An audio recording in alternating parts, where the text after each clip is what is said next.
The show can't start until we crack open a bottle of Revelton.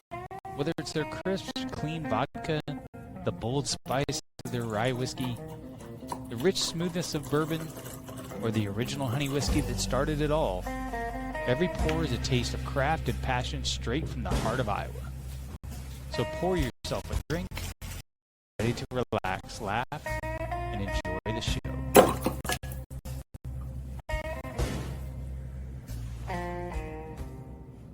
Hey, it's Andrew Downs. I'm proud to support Three Beards Media, and I would love to work with you. If you need merchandise for your company, organization, band, song, from name brand apparel to promotional items, large orders or small, online stores, and more, I can help your brand stand out. AKC Marketing is local, based in Johnston, and we are an employee-owned business, so our costs are low and our turnaround times are fast. But most importantly, we give you personal service to make sure you get exactly what you're looking for. Email me at find me on social media, and let's make some cool stuff together. Now sit back and enjoy this Three Beards Media podcast.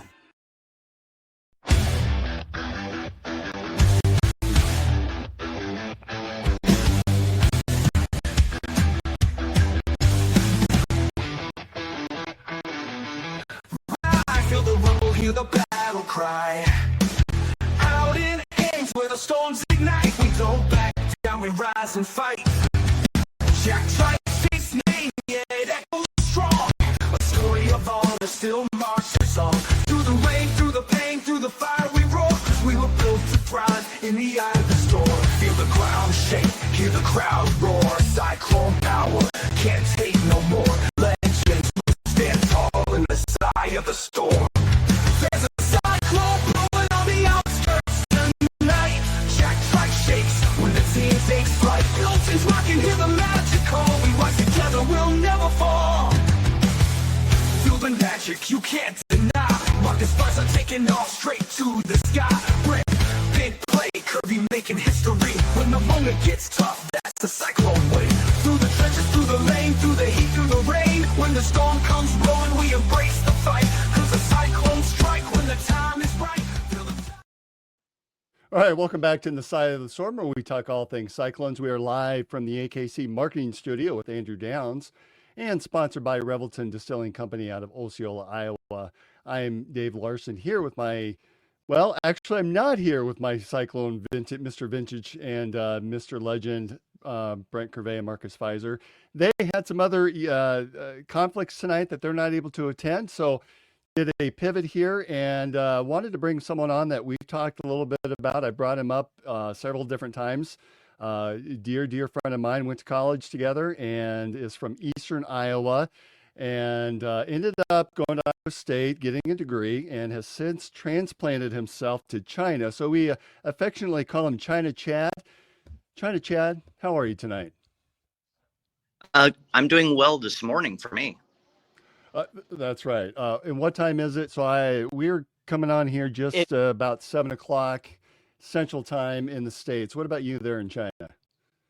It is almost 8 in the morning for us, and so okay. So you're just now starting your work week. I am, and actually I have first block free, so we are good. But somehow the temperature is already about 90 degrees today. Well, we've had some really weird weather here, and I know your folks are still in Cedar Rapids area, but I think we were close to 92, 93. I had an early morning 10-mile run, and I was regretting it about mile 4. A little hot. I know.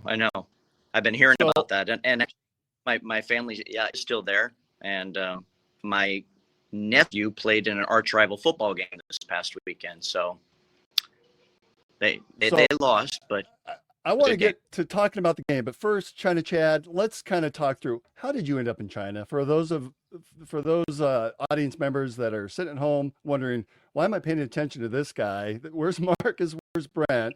But you've got a kind of a unique story immediately out of college that you ended up, and I came to visit you. You had an opportunity to teach in China. Then you went to Dubai, or was it China, Dubai, then back to China, or was it Dubai, then China, then home, then back to China? Walk me through that. The whole process was actually I always had this interest to go overseas, but it was at your wedding through a mutual friend that kind of started me on my journey. And so I was able to get a job out in the Pacific Ocean on the island of Saipan, working in essence at a Club Med.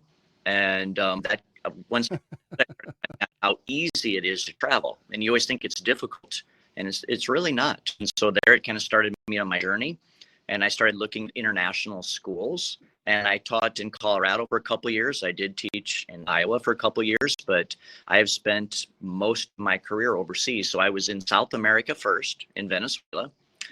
And then I came back, but I had to do the grown-up thing, buy a house, but, had to quickly leave and pivot there. So I went to Dubai, and I was there for 12 years. And from there, I made a move to China because I thought it was an opening market. And I really liked a lot of the history and things there. And so I was here 6 years through COVID.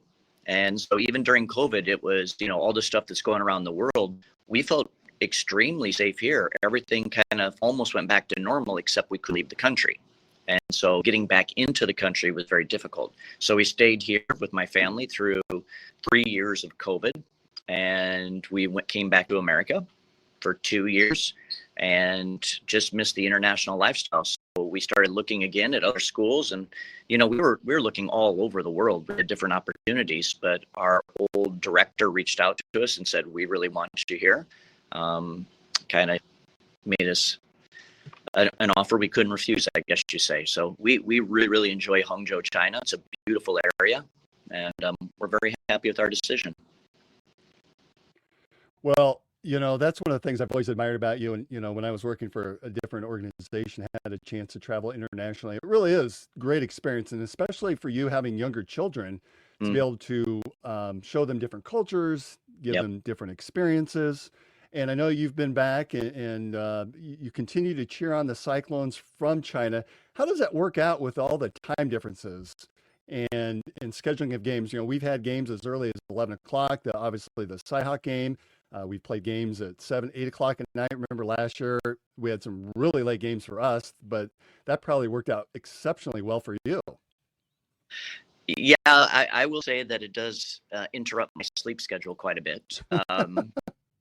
But, it's one of those things where, I'm not, a lot of people around here follow pro sports and things like that. I just follow college, I follow Iowa State. And so for me, it's kind of my commitment thing where, if I have to get up in the morning, I've getting up at 4 a.m. This past game for Arkansas State, I had to get up at 4 a.m, and then at the beginning there, kind of wondered why I had gotten up at first, but, things worked out there. So the later games sometimes are better for me because it's closer to my morning. So I do enjoy that, but it's just kind of what it is.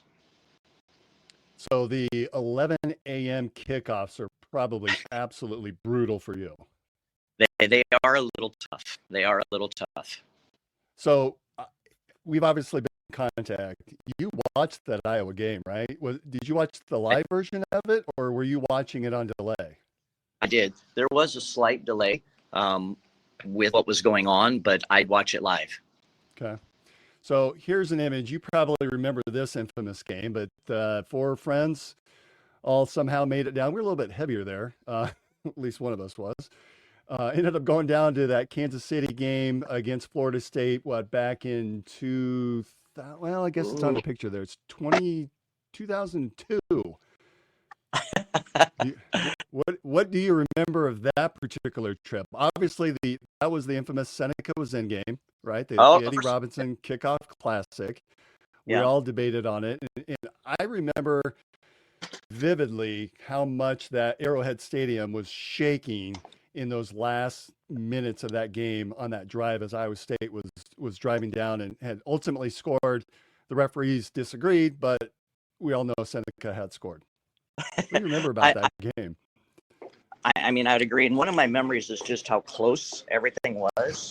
And even afterwards, how I remember leaving the stadium and all you could hear was everyone was so proud of the team. And I remember you and talking prior, we were very optimistic about the team that year. And we're like, ooh, What are we going to be like? There's an opportunity. There's chances. And I remember during that game, as we were walking out, everyone just started chanting ISU, ISU, because even though we had lost, Florida State was the third in the country, I believe, at the time. And so we all thought, oh, wow, we have something here. And so it was a great experience. I remember it being a very live crowd. Arrowhead Stadium, right? It was a great stadium. And it's just one of those great memories where it really kind of felt almost as a home game. So how's that experience been for you, continuing to follow the Cyclones when pretty much your entire career you have been in another country, a different time zone? Today it's probably quite a bit easier because we have the power of a computer on our phones. Although you may have a few more restrictions in China than we do in the States, but what's that been like for you to be able to follow the Cyclones, and especially now versus back in 2000 when the internet just wasn't as readily available to you? I mean, you have to work at it. It is much easier today. You do have the internet, YouTube. There's so many different interviews that go on out there, different people doing podcasts of different things. And so this is probably one of your favorites, though, right? Yeah, of course. Good. And it's one of those things that you just have to kind of stay plugged in. And so this is like my one hobby. It's just following Iowa State, a lot of different things that I do. And so, I have a lot of different opportunities to plug in on things. Now, in the past, I'd only hear about stuff through different people, emails, when I was traveling around. There was a time there where, I was backpacking around. And so it was a little more difficult. But, there's certain situations where I knew something very important would be coming up, and I would try to get somewhere where I could, listen. There were times early on where you could pick up radio stations, and it wasn't difficult. I could pick up a local radio station on the internet. Nowadays, it's a little more difficult, but I could easily tap in, back then to different stations. And so, I would follow different things.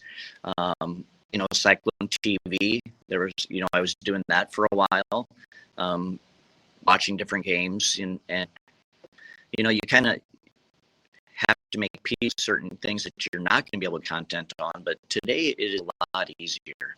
It is definitely easier. So we just had this game against Arkansas State. Danny Ryan, who is a friend of the show and frequent contributor, is asking the question: How today are you finding a lot of these games on TV? Is it as simple as just logging into an internet site, or are there other tricks to the trade for those of you who are living overseas?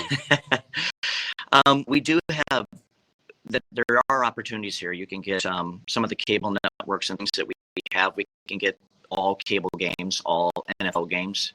There is all of that. One of the tricks that I have, very simple, is sometimes I'll hop on YouTube. And so YouTube, there'll be live streams. Now, there's different things with that. So there was a time there where I would do that, get into games. And for a while there, I could pick up a lot of different games, just simply on YouTube, just do a late stream. Some of the bigger games, they're blocked, and I have to go into other resources to find games where I get in, and watch it through different people.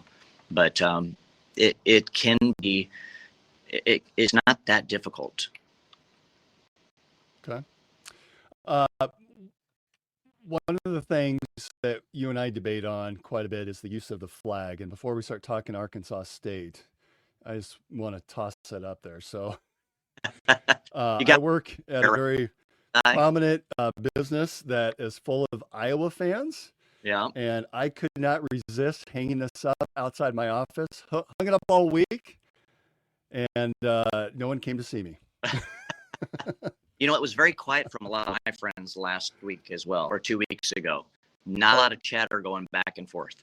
And so, I found that interesting because normally the moment, the prior week game finishes, all I'm hearing is how the team out east is going to go ahead and give us a thumping, and that it just starts from 30 seconds after a game finishes. And it was very, very quiet all that week of week.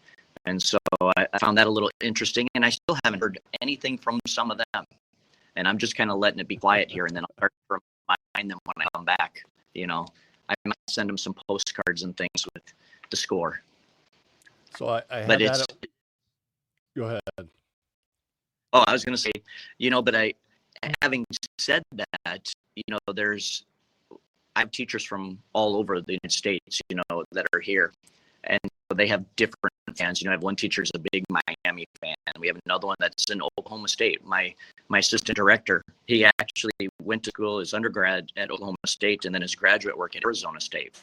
So, we had a couple of friendly bets last year on some things, and it's kind of fun. None of us really care for the SEC, so we all get along there.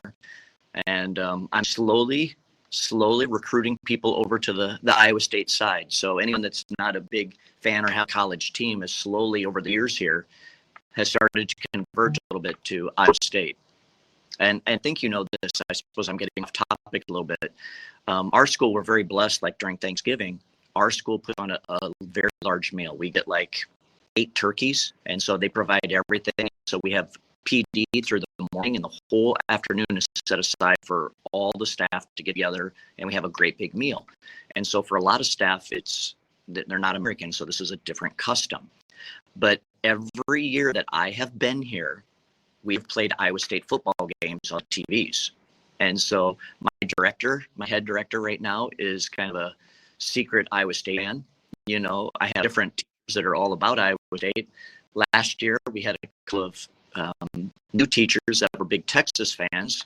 And so I pulled up, 2021 or 2022 when we beat Texas, came down to the field goal. I pulled that game up, and then I had the whiteout game. I played both of those. So we had this in our new campus here. We had TVs all over the whole campus. So it was actually playing no matter where they went on campus. Our games were playing all day long on the TV. So my little tidbit there of watching the games and kind of recruiting different things. But So Matt Campbell may want to consider recruiting kids from your school in China then, because you're converting them over. well, I actually, and I talked to you about this as well. One of my past students. Oh, Chad, we may have lost you there. My friend. They bought tickets in Ireland. They went to the game. I'm, going back and forth with him, and his comments were like, "This is just crazy." Right? He grew up a big soccer fan. Grew up, going European soccer and things like that. But he thought it was crazy, and just the size and the speed. We were talking back and forth in the hits, of the game, and so it was very interesting talking to him. And I keep sending him these updates, recap videos, things like that. And I said, you're an Iowa State fan now. And he's like, I am. And he goes, my favorite basketball player right now. And he sent me a picture of Tyrese, Halliburton right there, with George Niang, and how he was doing that, yelling at the crowd. So Yeah, he sent me that game. new basketball player. And I'm just like, yeah, we got another convert right there. All right, I have to ask, where is your poster? So every year, for the audience's sake, I make sure that I get you some posters to hang up to take back to China. I did not do that this year. Were you able to grab one? Never were able to connect because my summer was so chaotic, because I was only back for a couple of weeks. And so right now I had just taken down the football schedule from 2 years ago, but I have the Trice poster right there. So Okay. that one. Looks good. And then I have last year's football schedule. So I usually try to keep the 2 years. So there's that one. Yeah, I'm leaving that one up. Just, that is the 50th anniversary poster that's of Jack Trice beautiful. Stadium. So I have kept mine up as well. And then I did have a few others. There is my view in my classroom right there. So that's my view. That's But terrible. That's terrible. it's a rough life I'm living right here. I do have, and I have it rolled up, I have a signed poster from Matt Campbell. And so I have that one right over here that I didn't put it up this year because I had to put up a few other things because I'm teaching a different subject. And then as you know, when I moved back, I only lost one box of all the things that we moved. And that one box had my Iowa State poster, or my flag, my great big flag that I had every year or every place that I have to around the world. I've always had that on display. Yep, that flag. This one, like I have outside my house. Yes. Yeah, I had that display on my wall, hanging from the ceiling. Every classroom I've been around the world. So I sent it home. Lost that one. I lost a sock. One of the things that you used to put on our car when we drive. From Cedar Rapids to Ames. And I lost a couple of other posters. So it was in one box where I had some other things in there. So luckily I didn't lose all my Iowa State items, but I lost a few. I am so sorry to hear that, my friend. I know that hurts. Send me your address so I can maybe I can replace some of those things and send them out to you. I'd put them all in one box or something. And... Oh, well, it's one of those things when I come home, it's always, 3 children traveling. It always comes down to luggage and weight. And so now that we're back and it's kind of our second time here, I'll be able to bring more things back when we come home at Christmas this year. Well, and when you do come back, we have a new sponsor, JJ's Boutique up in Johnston. And they just signed on with the show. You'll have to take your wife there, but what they do is they help create different packages of attire for your spouse. It's really geared for women. I should see if they can help me out because I could probably use some. But you should really check in the next time you're out. In fact, maybe the next time you're back, if you're back over the holidays, we can go in there together and do some shopping. What do you say? I like that plan. I like that a lot. Right. That sounds good. So I want to take a quick timeout, hear a word from our sponsors, and then let's come back on the other side and talk a little bit about that Arkansas State game. If you want to throw some shade and maybe talk smack about the team out east, we can do that too. But we'll primarily focus, if it's okay with you, on the last game this past weekend against Arkansas. Making great tasting bourbon requires the perfect combination of ingredients, conditions, and time. The longer it rests, the better it tastes. Revelton Distillery's new single-barrel bourbon corn sourced 100% from Iowa farmers. And unlike mass-produced bourbons, each barrel of Revelton single-barrel bourbon is unique, proof on when it tastes best. As they like to say, it'll be ready when it's ready. Standards of quality and flavor, owners Rob and Christy Taylor oversee the production and bottling. Every single barrel. Iowa born, Iowa aged, Iowa bottled. Try the new single barrel bourbon from Iowa's own Revelton Distillery.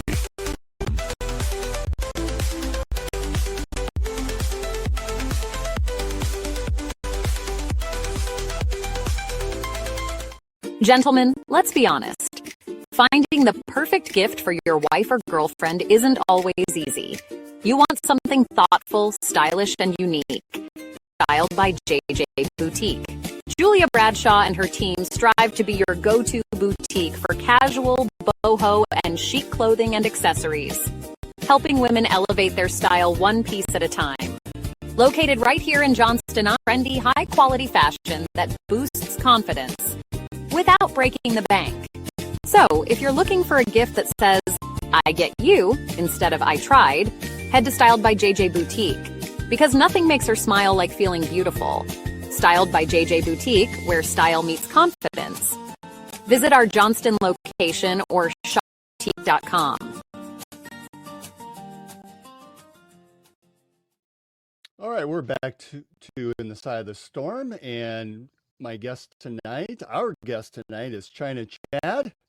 We talked a little bit before the break there, Chad, about just our experiences with Iowa State athletics and the Florida State game and all sorts of fun memories. It seemed like we had another long road trip didn't we go down to the Independence Bowl game together? We did. That was another experience for Tony Elk, right? Yeah. Is that right? Yeah. First Alabama. I remember we had, you probably heard last week, we had Ellis Hobbs on and we talked a little bit about that game. And the irony is that the Iowa game, we saw almost an exact replica. It wasn't at the end of the game, but it was in the middle of the game where Iowa kicked that field goal And sitting in the stands, I thought, oh, it's in.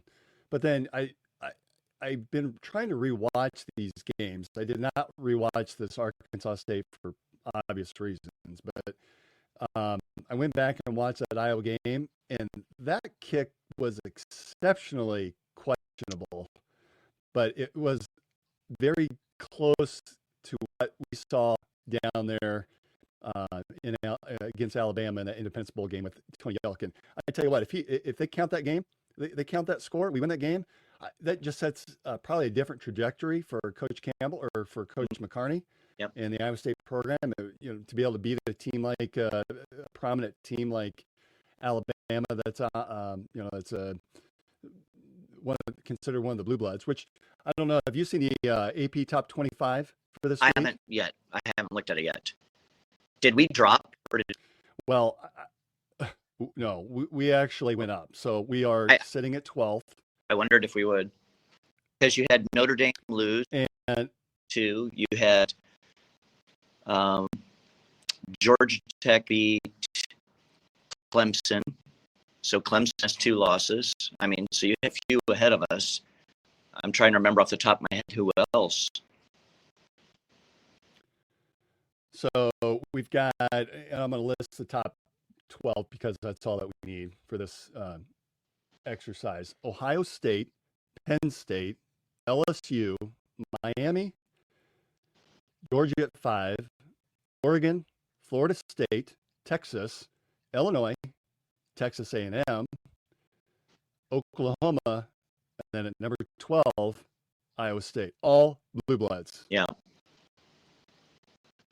How does that make you feel like as an alum? Because when we were in college, that football team sucked. I mean, they were playing on concrete.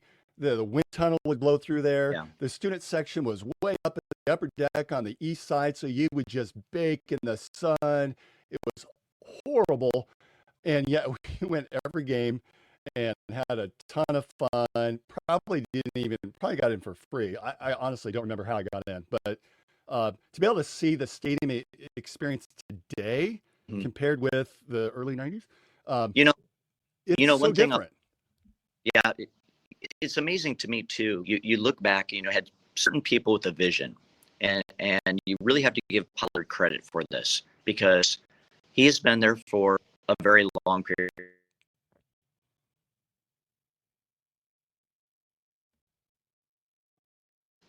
International teachers tend to go to a school and they'll be there for a couple of years and they leave. But you have teachers that stay there for a long period of time. There's a definite continuity. They know how the system works. They know the people, the clientele, and they make a difference. And so Pollard has been here, in his first couple of hires. I'm a little, I wish we could have kept Kale. I really wish with our wrestling program. He did a couple of the hires early on. And at the time, Gene Chizik, everybody thought that was a home run hit. We all thought, whoa, you pulled this guy out. We all believed that was a home run hire. If you look at the things that he has done with the vision, when I was in Dubai, you have Sheikh Zayed who came in the 70s, and Dubai is just a dirt. I mean, there was nothing. There is no natural resource really there. Oil, natural gas is all Abu Dhabi. That's not Dubai. And so he kind of had a vision. And they built this one, it's called the Trade Tower. Literally, when he built it, it was out in the middle of the desert. And everyone's like, what are you doing? But the whole city now has just expanded. It was this vision, and you look at that. So I say that because you look at Pollard, and Pollard had this vision, and he got some coaches in there, and he's working at it, staying true to his vision. And granted, as we start to see more success in things, he's had people buy in. They've also seen that. He's had people to believe in his vision. He's hired coaches. They all go, in that same vision. And it is unbelievable. We are a major atmosphere right now. We're just right there, and people don't fully realize what we have. And granted, our location probably has part of that, costs, everything else, but we have a fan base that is just hungry for this. They're very, very hungry for it. And I think people look back to total brain fart. Who was the coach that left us in early 80s and went to Ohio State?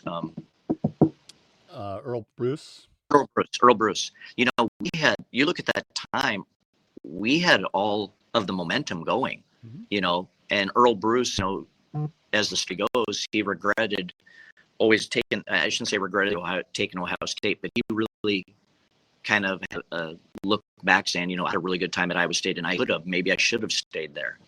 And so you look at that where we kind of went into our middle-aged time, right, where everything seemed to turn against us. But we're coming out of that. And so I think just the experience, all the equipment, the facilities, that Fox game we had was unbelievable. The press that we got and how they went into the community, it just reflecting in such a light to the country. And I look at all these things and the wins and the culture that we have set up with people to the NFL, and the people that we have in the NFL are becoming very prominent and outspoken in certain things. I think it's just helping to sell us to other people around the world, you know. And so I look at that, the changes, we have a lot. We offer a lot compared to when we were in school. I mean, you go to the game and then you'd wait for the first 10 minutes and you'd move seats because it'd be empty. You know, you'd go down on that turf. It's hard. I remember going out there one time, you know, and just kind of running around with some friends. We were cleaning the stadium and you'd get yourself all cut up off the turf. You know, you'd die of football and I mean, it was rough. You know, the practice facilities, all of that, you know, and so things have definitely changed.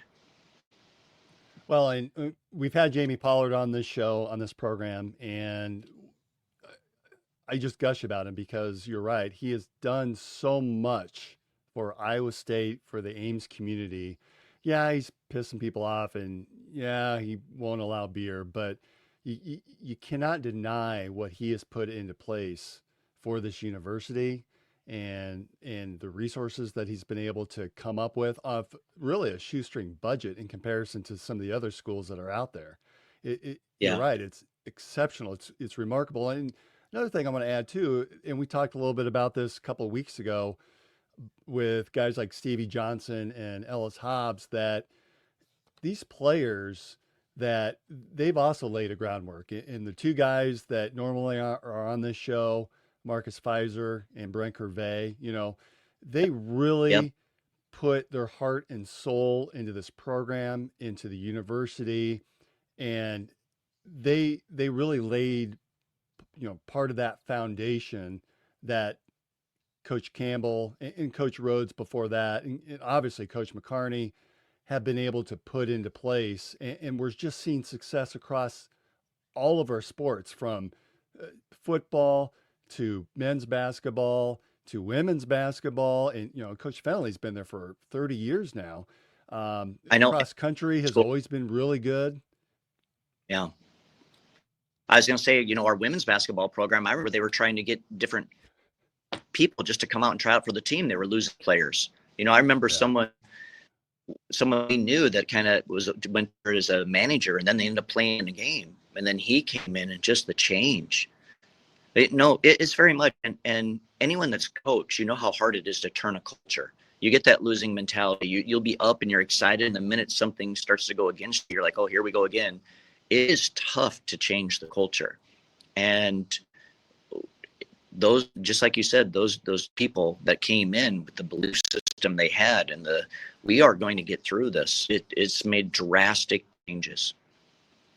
You talk about culture, Chad. You know, this game last week or 2 days ago against Arkansas State, that to me was all about our culture, because in prior years we've lost to UNI. We almost lost to a Drake. You know, we've had some ugly games against sub-talented teams. And granted, we were playing, if you think about it, and I've heard a lot of podcasts as well talk about this, you play overseas against Kansas State, a bitter rival. You knew going in that was going to be an exceptionally tough game.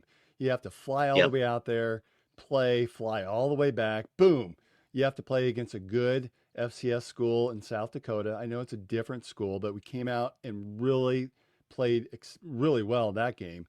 And then a week later, you're playing in this big Fox, which, by the way, I would much rather take Fox than ESPN. I thought they did a great job.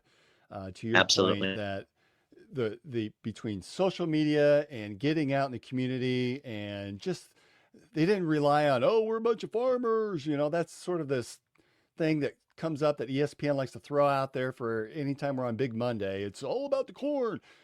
Iowa's much more than that. Yes, agriculture is a very It important is. part to the state, but Iowa is much more than that. So I thought Fox did a great job. So coming back, we play that tough game against Iowa, which I'm going to pop this up here, but Denny Ryan again chimes in. God bless you, Denny. Didn't the team out east play the Sisters of the Cross Junior College this week? They did. They did. They did. That, So that is a big. we play Iowa, and then the concern was a letdown. This is a team that we beat 52-7 a year ago in Jack Trice. We have to go down there, play in an ungodly heat after it cooled off in central Iowa previously for a couple of weeks. I mean, the Iowa game was absolutely beautiful out. Perfect. Maybe a little warm for football, but it was beautiful. Got to go down and play in that heat. Pretty much everyone played. We had a couple of injuries that popped up. That Gabe Burkle, it was announced he was not able to play. John Tez Williams had some sort of injury in the first half, so he was out. Kyle Conradi, we saw somehow. To me, it looked like maybe it was a groin or something like that, but that's just speculation. I have not seen or heard anything on that.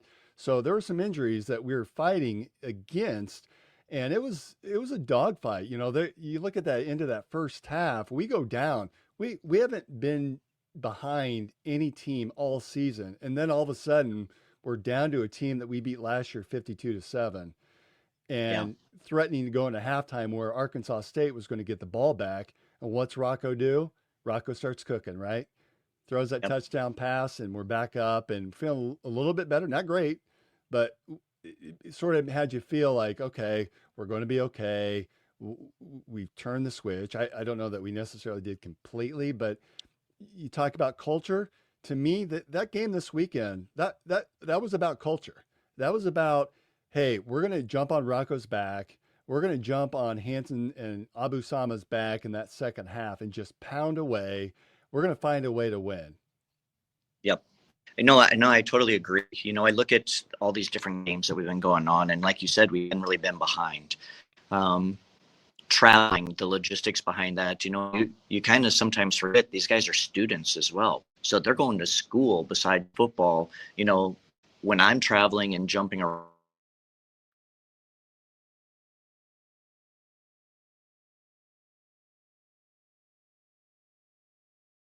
game. I'm not going out playing a game and doing some different things. These guys had to jump right back into the routine, going to school and all of that. So there is an effect there. Look at this week too. I'm extremely happy that we traveled there instead of having them at home, because I think that made a slight change to kind of keep it on, their minds. But I look at it too, early on, that very first series, it was kind of an aggressive play calling. I like that, with the passes, the receivers were wide open, and Rocco was off on all three of those passes on the opening. And so I'm like, he was off that first quarter, I think. Yeah. But I think if he connects on any of those, we start moving, the ball rate, because they were open. And so I kind of wondered right off the bat, like, okay, what kind of game is this going to be? Even last year, though, it was close early on until we had some defensive turnovers, and we got that ball back. And as soon as we jumped on them, then, some of their fight was gone. This one we kind of kept into it. And that turf, I'm assuming it was artificial turf. So it's got that black underneath. So I think at one point they showed a temperature was like 114, I think it was, on the field.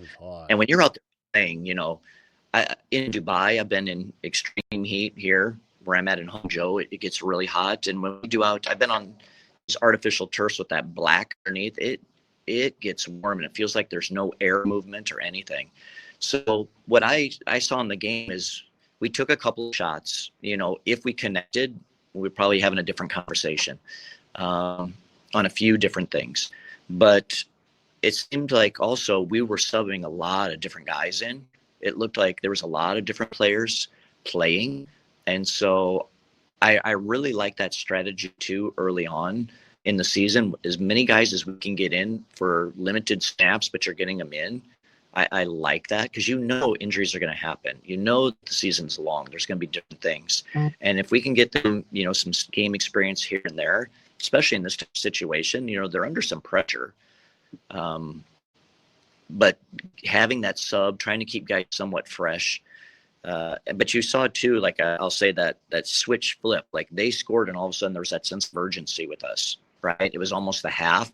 We got to get the ball down there, and all of a sudden everything was crisp. Boom, boom, boom. What was it? 3 plays, 4 plays? We score, whatever it was. There's that sense of urgency, and the 2-point conversion rate afterwards, just like, okay, we have it in us.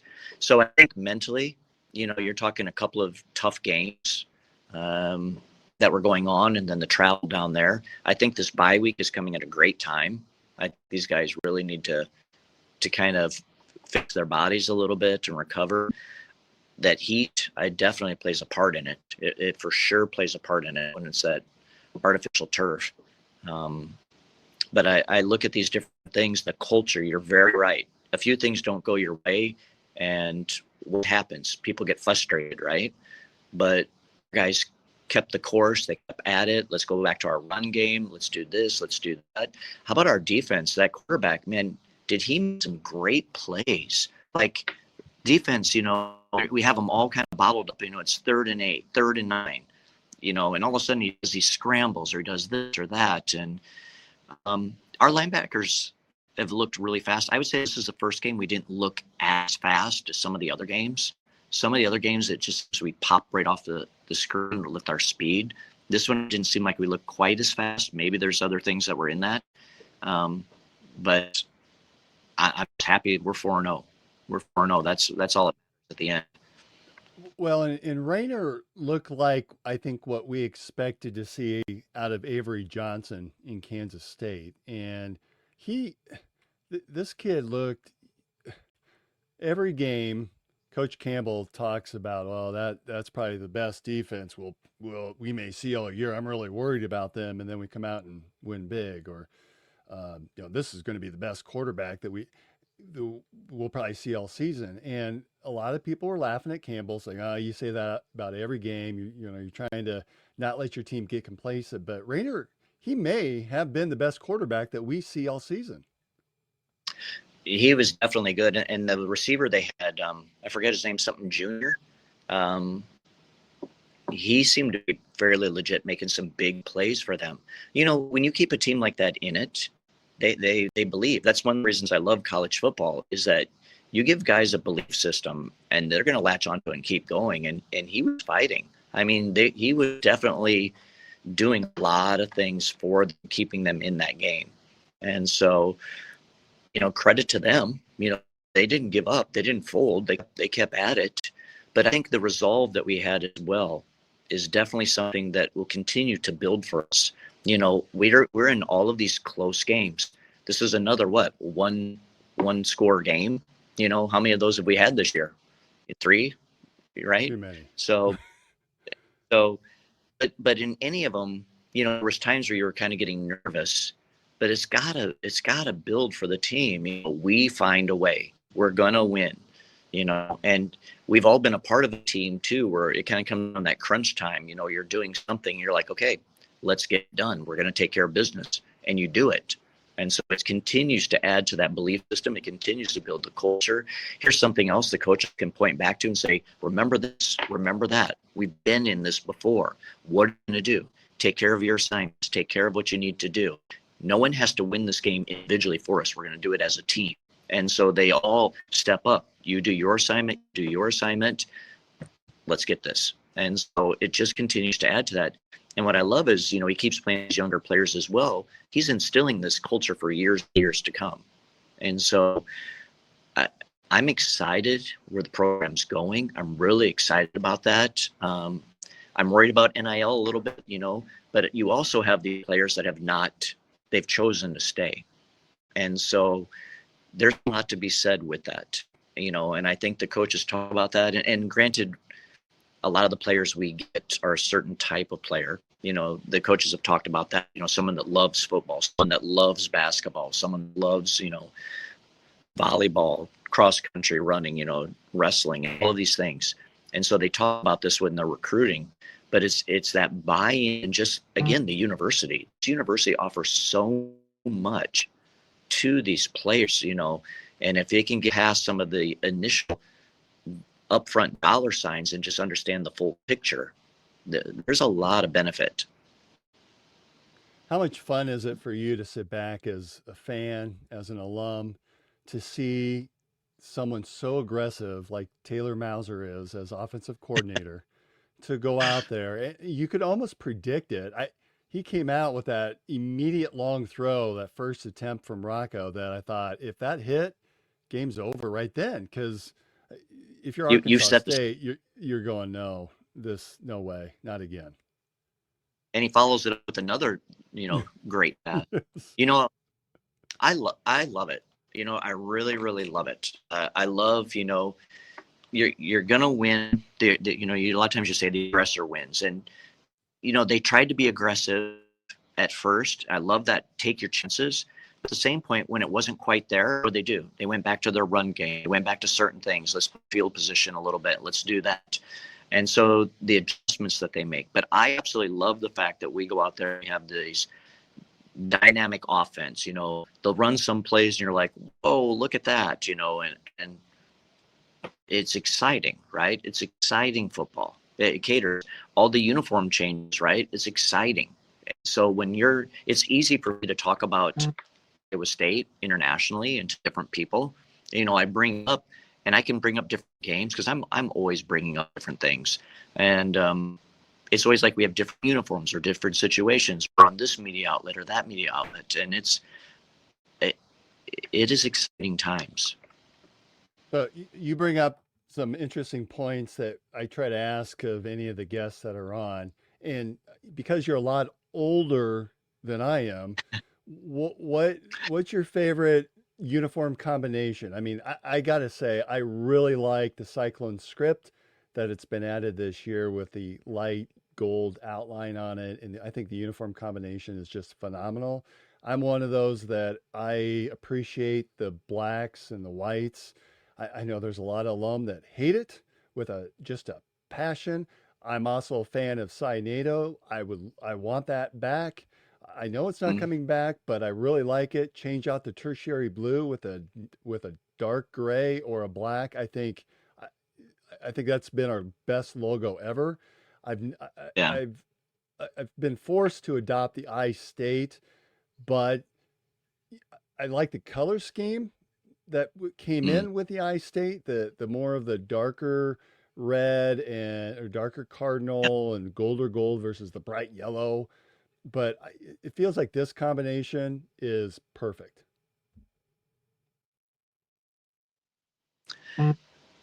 Yeah, I think one of my favorite combinations was one of the throwbacks when we played Iowa. And was it Chiswick here where we had that? I don't think it was the Trice outfit we had on, but that throwback with the old uniform, I think, is one of my favorite. I do like the black. I really do. I like the script. I like and if you remember the Cy and the Tornado, right? The Cyanado came about from students, right? Did a student when we were in school come up with that? They had like a design competition. I don't remember because you're a lot older. For some reason in my head, I have that thought that it kind of, our student body led where they came up with different ideas. The white, I love all of that. I liked it when Campbell came in and we did like the Storm uniform. So kind of that darker gray, the red and the gold, the cardinal and gold that we had. I thought that was a kind of a neat change up. So I never understood the blue. That one didn't quite make sense to me, but black and white are so kind of a universal that anyone will switch to that. No matter what your colors are, I'm okay with it.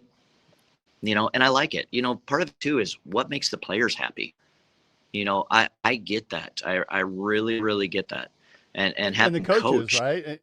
Jamie yeah, Pollard will say, I don't care. They can wear black all they want. If that's what Coach Campbell and the players want, let them wear black, right?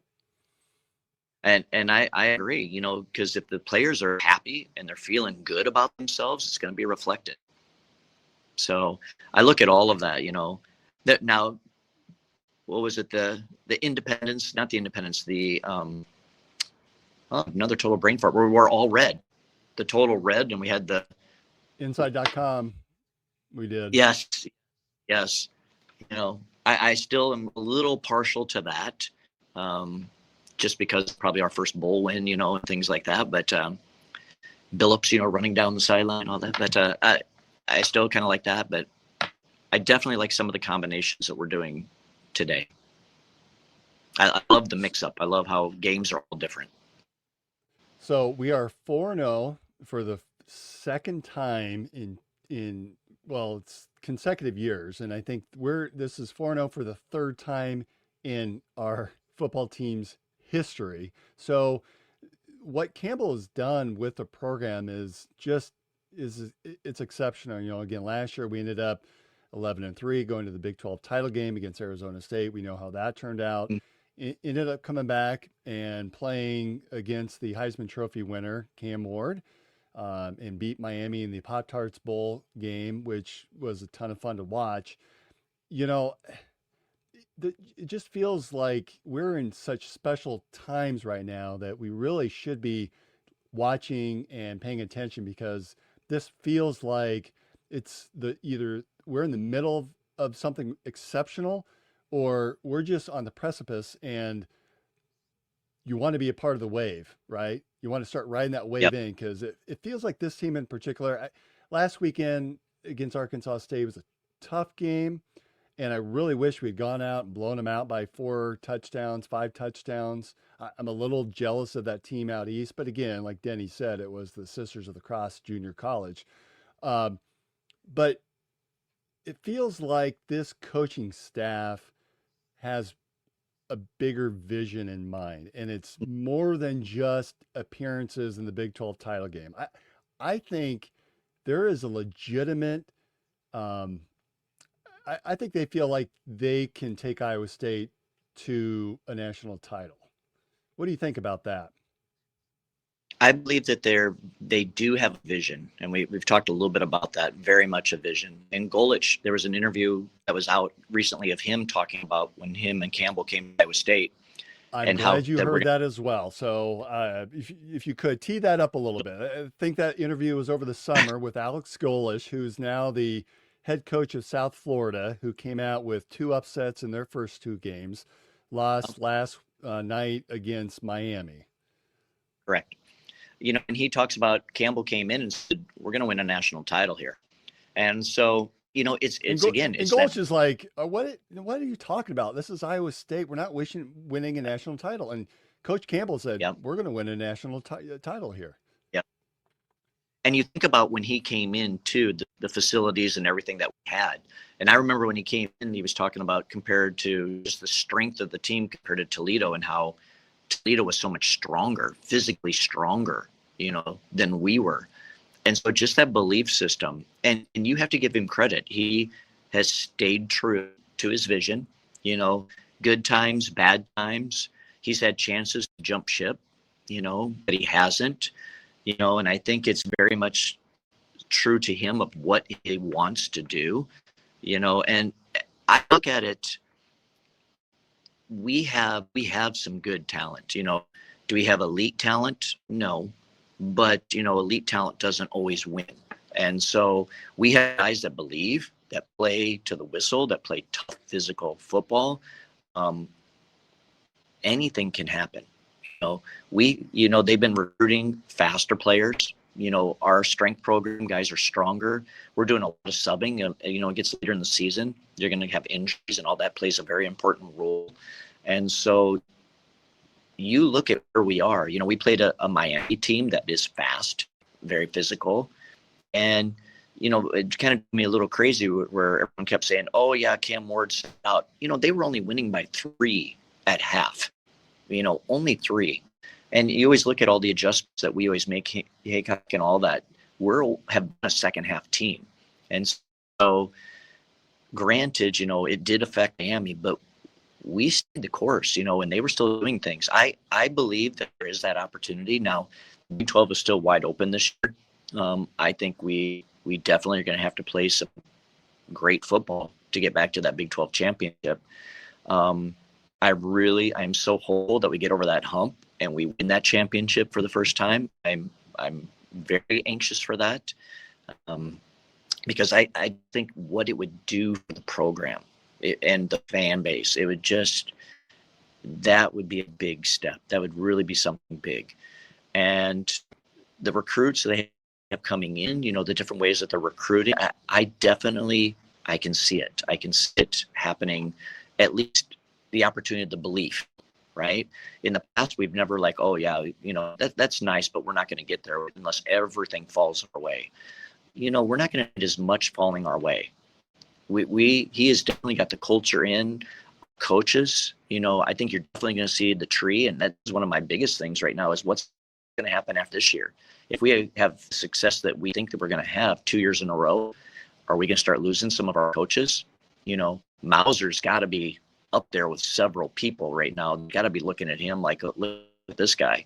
We have a lot of different coaches that could be plucked. So I'm anxious. I think the window, I don't want to say it's small. I don't believe that, but I believe that we do need to capitalize on some of this. And I believe with our leadership, they know what's at stake, and they're trying to continue the course. They're trying to lay the groundwork to continue with this, and not just have it be, oh, that was a great season.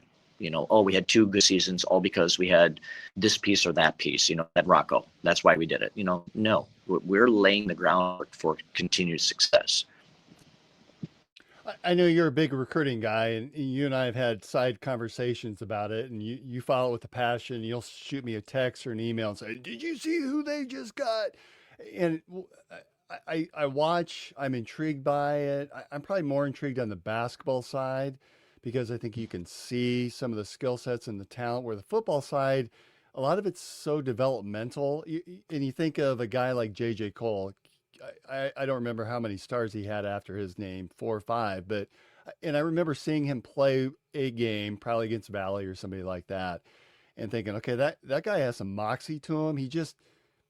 I'd see him up at Iowa State games when he was in high school, and he carried himself with a certain moxie that you thought, that guy's going to be something. I was really surprised. He didn't do much when he was in Ames.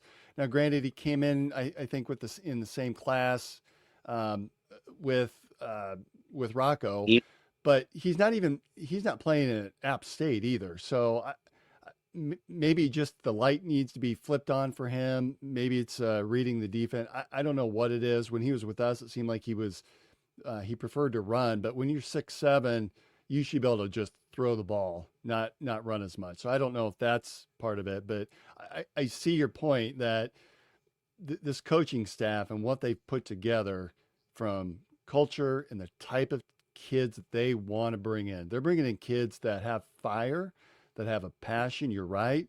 I'm going to coach them up. I would almost rather see kids that are coming in with that fire, that's a 1-star or no star, that will listen and learn from the coaches, that come out and give their all, than even the 5-star kid. Yeah, I lost you a little bit there, but I think I get the essence of what you're saying. I think that he's very much went and got a lot of guys that want to go to work. They want to be coached up. They want to buy into a system. And I think our talent level is getting better. You look at some of the guys that I guess I look at some of the players that they were recruiting and we didn't get. Was it Jeremiah Love at Notre Dame, and he's one of the better running backs in the nation. They have another one last night too. You look at there's a running back at Penn State that we were very much after as well. Even their quarterback, Aller, something like that. Aller. Yeah, he was. We were on him quite a bit as well. And I look at who they identify. Even if they leave us and go somewhere else, what's the success that they're having at these other places? And so I look at some of that, and the guys that we get and develop, and we're starting to get better and better players, and I remember years ago, I'd say, okay, how many guys do we have above a 0.5, right? How many guys are a 5.5, 5.6, and we were getting half of our recruiting underneath the 5.5. And now most of it is in that 5.7, 5.8, whatever recruiting thing that you're going on. And there's a lot of guys in the history of football that have been very, very good. That's still a quality football player. That are they elite, or at least elite in high school? Maybe, but it could be the services, how they rank people, could be they're still growing into their body. There's a lot of people being a teacher. I see kids that graduate, and then I see them a couple of years later and they've changed. You still getting some of these kids that are growing. My nephew, who plays for Mount Vernon, he's still kind of in his growth spurt. He's a senior and he's like 6'1", 240 pounds right now. He's still growing, and just like Campbell gets some of these guys that love football, that are blue collar, and they're growing into theirs. And that's what I love too, that they still get some of these high school recruits at the end of the football season after really good senior year, and so I like that they leave stuff open for that. Our talent level is getting higher and higher, and we have guys coming in. It's promising. It really is promising, and showing that they're not afraid to play younger players. So they have been doing that. And so it might not be, you have to come in with the mentality that if I don't start, I'm leaving. You got to work at it. And so I think he's been very honest with people coming in, and probably the players that they're recruiting. It's that mentality was, well, knowing I have to work for my position. But looking at that, the talent level compared to when we were in school till now is just unbelievable. Night and day. And well, and you're right, Chad. I mean, they moved Jeremiah Cooper, who was playing safety at an all Big 12 caliber, to corner in order to get some of the young guys in. I mean, that says a lot when you're a high school recruit coming in going, hey, I'm going to go somewhere where I can play. And you can point to all of these examples of things that this coaching staff has done to accommodate, I wouldn't say accommodate, but to be able to reshuffle the deck a little bit, saying, we're going to get the best players out there. And well, how about Cooper move? Like that's a total team move. Here's a guy that is looking at the NFL, possible NFL, aspirations and things. This is a position that he knows that he's very good at. And then he moves positions, to allow a freshman come in, and the freshmen are taking their lump right now. There are mistakes that he's probably going, I can take care of that. I wouldn't have done this. I wouldn't have done that, but he has made a move, and you have all these guys that are doing that. They're making moves that are for the team, and that's buy-in. That's a cultural buy-in. All right. So I promise you, we would get you out the top of the hour. This is Monday for you. You have classes to teach. Yeah, they're about to walk in. We're number 12 in the AP poll, as we had talked a little bit earlier. Next week is a bye week, and then we come back against Arizona, home game against Arizona at Jack Trice Stadium. The time has not yet been released. It is a whiteout game. That seems to make a lot of sense to either be the 2:30 kick or a night game, which a night game whiteout, I think it's going to be absolutely electric. Chad, Yep. You're in China. What are your plans for this bye week? What do you do with yourself with no Cyclones? Well, I'll probably go take care of a couple of doctor visits and things like that on the weekend, whatever I need to do, right? I need to take care of things that I'm not totally exhausted in the morning, but I'll continue to check on different things and all that, but I am so excited for where we're going. That Arizona game, they just beat Kansas State, and they have a strong belief system. There's a team last year that was projected to be pretty good, and they had a down year. So this is kind of a reflection on their culture and what they have. They have talent. So I think it's going to be a dogfight. But I love that it's another night game. If it's a whiteout, I think this is all that we're talking about, that atmosphere, right? These are things that we never had when we were there. And it just keeps building our culture, our fan base, and what we have to offer these fans. hope we bring in a bunch of recruits for it, because this is going to be fun. This is going to be a lot of fun. As we close out for the day, or for the night for me, for the morning for you, Revelton Distillery has been one of our prominent advertisers and sponsors of this program for the last 2 or 3 years that we've been in existence. And they do a lot of great things with Three Beards Media. Do you have a chance to get Revelton? They're now distributing to 42 states in the United States. Any chance? I wonder what the rules are with shipping whiskey from Iowa, because I'm going to talk to Chris Shipley, who owns and runs Three Beards. I'm going to talk to him and see if we can get you some, because I really appreciate you being on, Chad. It's been a lot of fun to reconnect. You know, I love you. You're my brother. Been trying to get you on for a while now, just to talk Cyclones. Yeah, and you do know, because I'm always promoting the state. So anytime I lose the bet, they're Ames Lager, or it's Cody Road, or it's Cedar Ridge whiskey. We're Revelton. I know, here, my friend. We're Revelton. Revelton. But all of this, right? I need to bring this stuff, and I definitely promote it. I definitely promote it.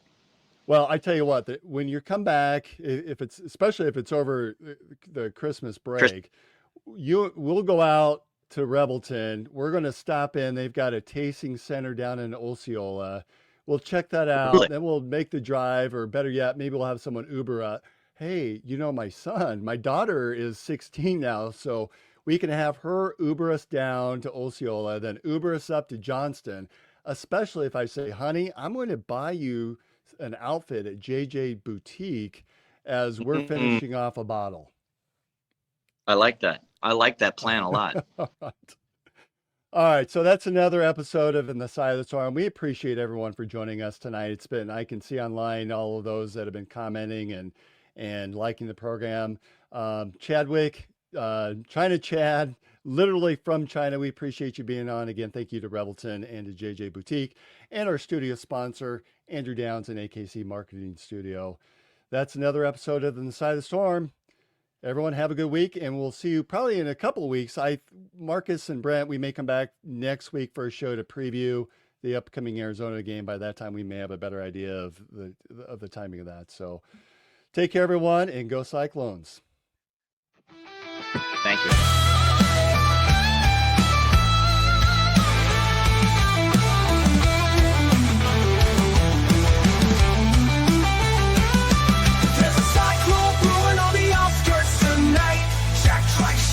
When the scene takes flight, Hilton's rocking, hear the magic call. We rise together, we'll never fall. There's a cyclone brewing on the outskirts tonight. Jack Trice shakes when the team takes flight. Hilton's rocking, hear the magic call. We rise together, we'll never fall. CYCLONES, Cyclone Nation, we're the best. CYCLONES, feel the storm, we'll never.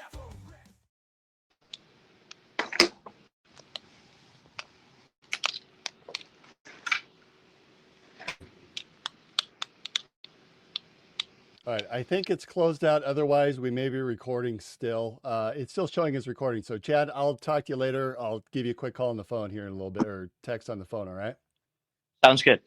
All right, have a good day. Take care. Bye.